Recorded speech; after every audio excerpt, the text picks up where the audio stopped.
Hey, and welcome to our online bit for this Easter Sunday morning of 2022.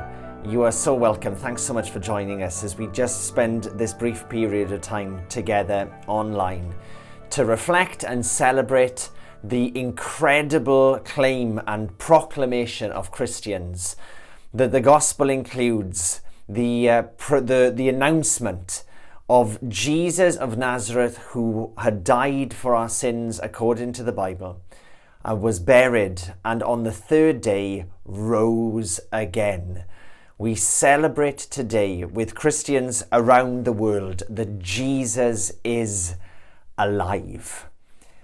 John's Gospel tells us this.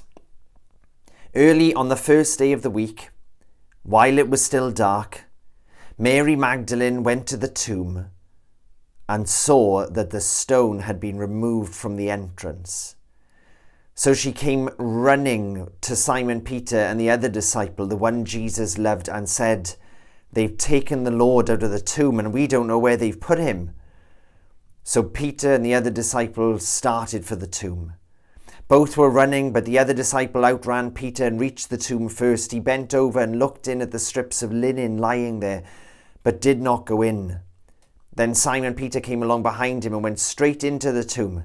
He saw the strips of linen lying there, as well as the cloth that had been wrapped around Jesus' head. The cloth was still lying in its place, separate from the linen. Finally, the other disciple who had reached the tomb first also went inside. He saw and believed, but they still did not understand from Scripture that Jesus had to rise from the dead. Then the disciples went back to where they were staying. Now Mary stood outside the tomb crying. As she wept, she bent over to look into the tomb and saw two angels in white seated where Jesus' body had been, one at the head and the other at the foot. And they asked her, "Woman, why are you crying?" "They've taken my Lord away," she said, "and I don't know where they've put him." At this, she turned round and saw Jesus standing there. But she did not realize that it was Jesus, and he asked her, "Woman, why are you crying? Who is it that you're looking for?" Thinking he was the gardener, she said, "Sir, if you have carried him away, tell me where you have put him, and I will get him."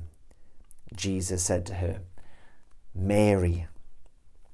She turned towards him and cried out in Aramaic, "Rabboni," which means teacher. Jesus said, "Do not hold on to me, for I have not yet ascended to the Father. Go instead to my brothers and tell them I am ascending to my Father and your Father, to my God and your God." Mary Magdalene went to the disciples with the news, "I have seen the Lord," and she told them that he had said these things to her.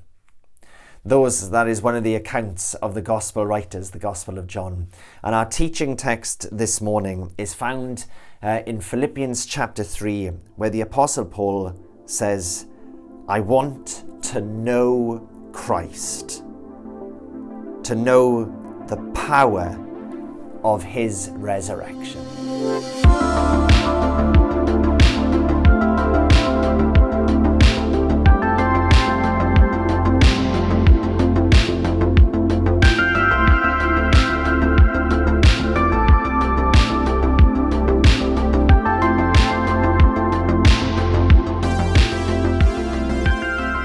The Apostle Paul writes to the church at Philippi, a church that he helped found. And he writes and tells them, "I want to know Christ and the power of his resurrection and the participation in his sufferings, becoming like him in his death, and so somehow attaining to the resurrection from the dead." On Good Friday in our church family in person, we looked at the reality that knowing Christ is especially relevant wherever and whenever there's suffering.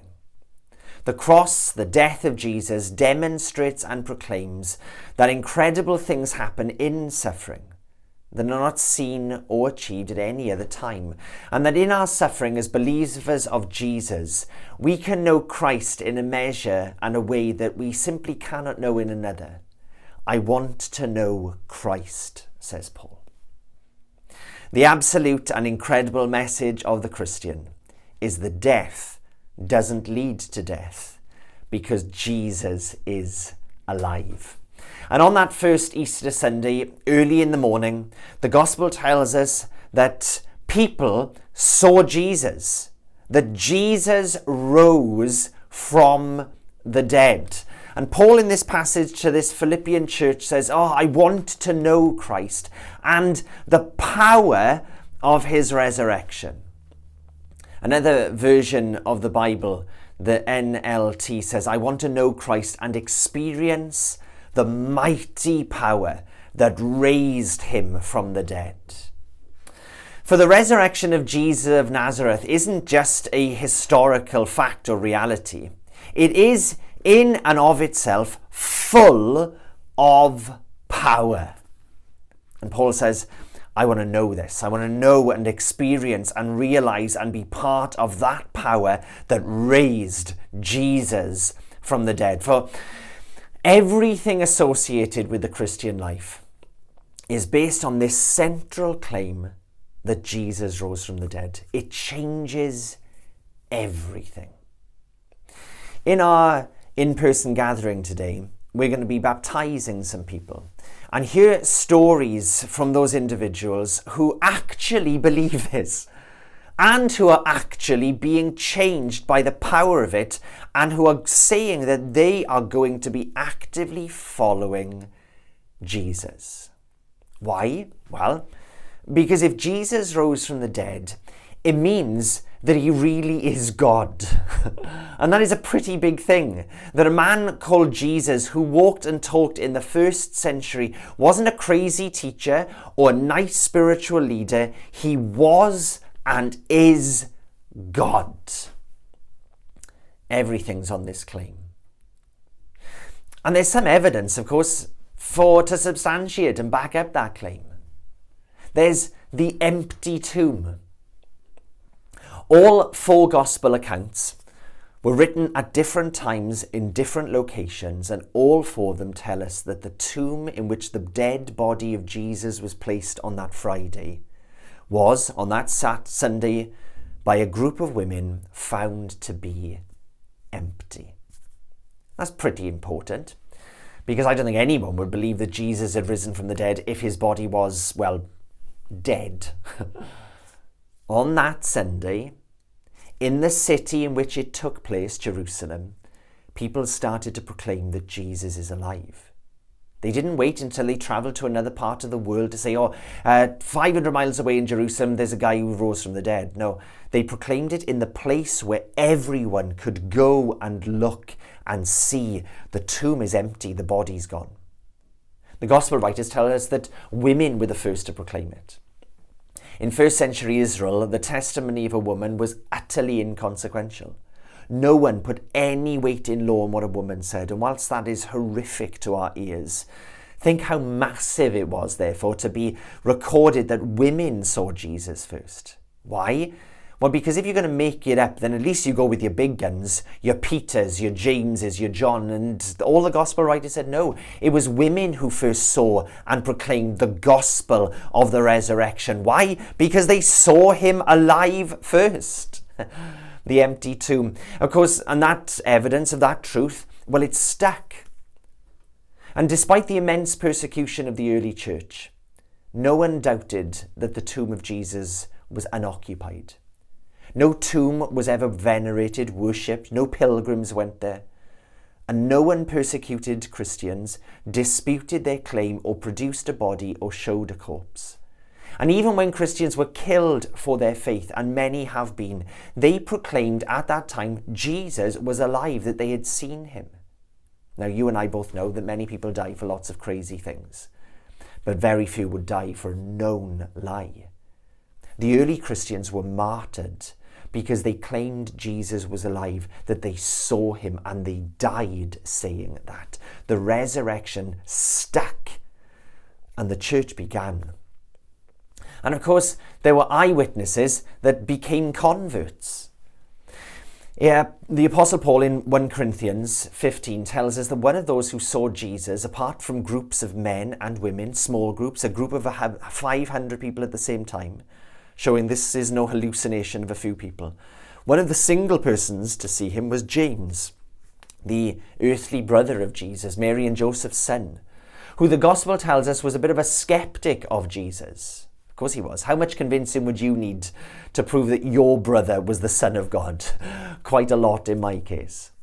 But if I saw him die, after hearing his claims and seeing his miracles and him telling me that he was going to die and rise again, and if I saw all of that and then he did rise from the dead, I would think that that would probably do it and convince me that my brother maybe is who he says he is.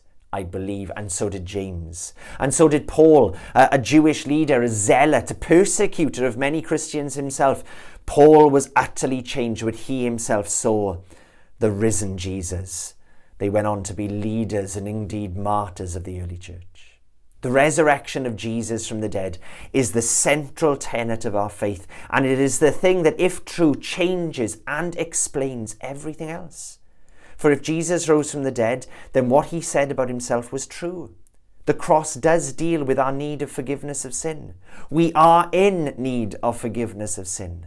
Jesus really is God in flesh. There is a God who creates and makes and judges and leads, and everything rises and falls on the resurrection of Jesus from the dead. And Paul says, I want to know Christ and the power of his resurrection.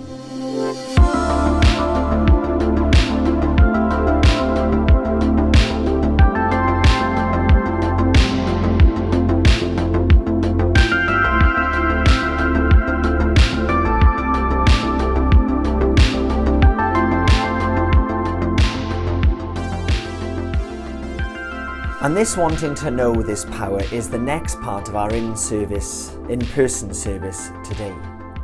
Because the power of the resurrection isn't exclusively in its factual truth. That's important. The power is in the person of the resurrection. The power isn't just in a historical fact like, the Battle of Hastings was in 1066.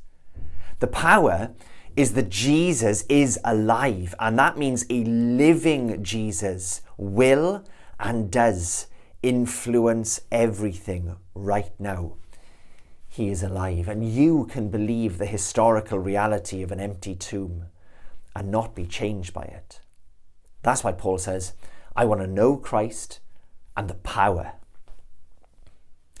In our in-person gathering, we're going to hear stories of people who've been impacted by the risen Jesus, and he has saved them. His resurrection, his living personhood has personally, explicitly, really, tangibly, actually, really saved these lives. These people and millions like them have said, I believe in and have personally encountered the risen Jesus. And he, in his unseen influence, has actually and is actually doing something in my life. I want to know the power of the resurrection, and what incredible power. Elsewhere in the New Testament, Paul the Apostle says that if the same Spirit that raised Jesus from the dead lives in you, then that same Spirit will also give life to you. By which he means, of course, that Jesus is so alive that he will bring and give his life to you. And Jesus is brilliant. And Jesus is perfect. And Jesus has it all together. And Jesus is at peace and is strong and is kind and is good and is brilliant. And this same Spirit that in power brings Jesus back from death now lives in the person who believes that that power is going to do something in the person who believes. There is a lot of nice stuff about being a Christian, I guess. But my friends, there is power in knowing Jesus. Power that breaks us free from fear and addiction and guilt and sin, and power to free us to know and love and be healed and transformed. I want to know the power of his resurrection. And today, if you don't, you can. You can stop where you are today and say, Jesus, I believe in you. I believe you died for me. I believe you rose again for me. Forgive me of my sin. Heal me. Come into my life. Change me. If you do that by faith, he will. And if you do already know him, but I don't know, wherever you are today, you might feel isolated or alone or in pain or struggling. You might just be a bit, ugh. Well, why not today? Why not reach out to this living Jesus and say, Jesus, I want to know you and the power of your resurrection. And may that power that will ultimately, one day, when my body and your body is decaying in the ground, that same power, because Jesus is returning, will give life to us completely forever. We're going to hear stories today in our in-person gathering of someone who, until very recently, was, in his words, an avowed atheist, but has been transformed by the person of Jesus. We're going to hear someone who met Jesus at the worst and darkest moment of their lives and found that in that darkness, Jesus exists, is there, is life, is resurrection. We're going to hear someone who's belonged to a parents of whose parents are Christians, but who is owning faith for themselves, saying, my faith doesn't rest on my parents, it rests on the person of Jesus, and I believe him and I'm going to follow him. And we're going to baptize someone who's been a Christian for many, many years. In fact, been ordained as an Anglican priest for many years, but has never themselves gone through waters of baptism. And so today, this individual too is saying, I believe in Jesus and I'm going to follow him whilst he gives me breath and do what he tells me to do. And if that includes being immersed in water, then I will be baptized. Tremendous. I want to know Christ and the power of his resurrection. So may on this Easter Sunday today, you know this Jesus, this risen Jesus, that you might know him and the power that he brings to free you from sin and free you to know God and enjoy him forever. If you're watching this and you'd like some more information about Jesus, if you'd like to speak to someone, then you can contact our church family. We'd love to be in touch. You can gather with us in person in any of our gatherings. You can check out our website. You can be involved. You can be connected. And so I really encourage you to do that. May God bless you this Easter. Don't eat too many eggs whatever you do.